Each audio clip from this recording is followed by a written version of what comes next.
Megastar Chiranjeevi నటించిన స్వయం కృషి సినిమాని మీరు చూసే ఉంటారు. ఆ సినిమాలో తన చెల్లెలి కొడుకుని తన సొంత కొడుకులా పెంచుతాడు చిరంజీవి. చిరంజీవి స్వయం కృషితో కష్టపడి పైకొచ్చిన వ్యక్తి కనుక తనకంటే చిన్నవారిని కూడా గౌరవించడం తెలుసు. అయితే డబ్బుందన్న అహంకారంతో చిరు మేనల్లుడు తమ ఇంట్లో పనిచేసే వాడిని కొడతాడు. బూట్లు సరిగా పాలిష్ చేయలేదని పనివాడిని కొట్టాడని తెలుసుకున్న చిరంజీవి మేనల్లుడితో పనోడిని సోఫాలో కూర్చోబెట్టి షూ పాలిష్ చేయిస్తాడు. ఆ తర్వాత రోడ్డు మీద షాప్ దగ్గరకు తీసుకెళ్లి బూట్లు పాలిష్ చేయిస్తాడు. ఈ విధంగా క్రమశిక్షణ అంటే ఏంటో ఒకసారి గుర్తు చేస్తాడు. ఇలాంటి సన్నివేశాలు కేవలం సినిమాల్లో మాత్రమే ఉంటాయనుకుంటే పొరపాటే. నిజ జీవితంలో కూడా ఉంటాయి.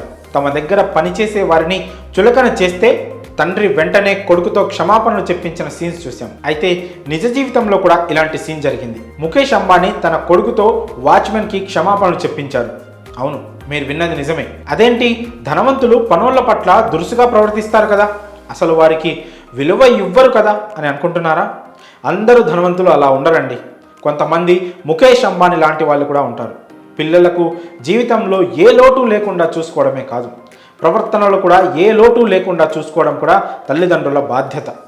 దీన్నే ముఖేష్ అంబానీ నిజం చేసి చూపించారు. తన కొడుకుకి ఏం కావాలో అన్ని ఇస్తూనే తోటి మనుషుల పట్ల ఎలా మెలగాలో కూడా నేర్పించారు. క్రమశిక్షణ మనం నేర్చుకోకపోతే సమాజం నేర్పి తీరుతుందన్న సామెతను దృష్టిలో పెట్టుకొని ముఖేష్ అంబానీ తన కొడుకుకి క్రమశిక్షణతో ఎలా మెలగాలో నేర్పించారు. పిల్లల్ని ముఖేష్ అంబానీ చాలా క్రమశిక్షణతో పెంచారని నీతా అంబానీ తెలిపారు. ఒక సమయంలో తమ వాచ్మెన్ మీద ఆకాష్ సీరియస్ అయ్యాడని, అయితే పక్కనే ఉన్న ముఖేష్ వెంటనే కలగజేసుకున్నారని చెప్పుకొచ్చారు. ఆకాష్ను మందలించి వెంటనే అతనితో వాచ్మెన్కు క్షమాపణలు చెప్పించారని నీతా పేర్కొన్నారు. ఓ ఇంటర్వ్యూలో మాట్లాడుతూ ఆమె ఈ కామెంట్స్ చేశారు. అయితే ఇది పాత ఇంటర్వ్యూనే అయినప్పటికీ ఇప్పుడు సోషల్ మీడియాలో తెగ వైరల్ అవుతుంది ఈ వీడియో. దీన్ని చూసిన నెటిజన్స్ ముఖేష్ దంపతుల పెంపకాన్ని మెచ్చుకుంటున్నారు. పిల్లల్ని పెంచే విధానం ఇది అంటూ కామెంట్ చేస్తున్నారు.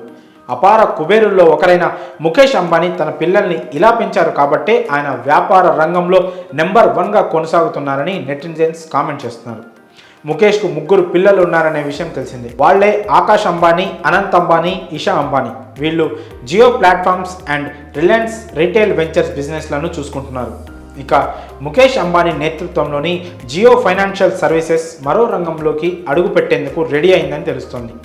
బ్లాక్ రాక్ అనే కంపెనీతో కలిసి మ్యూచువల్ ఫండ్ లైసెన్స్ కోసం దరఖాస్తు చేసుకుందని నేషనల్ మీడియాలో వార్తలు వస్తున్నాయి.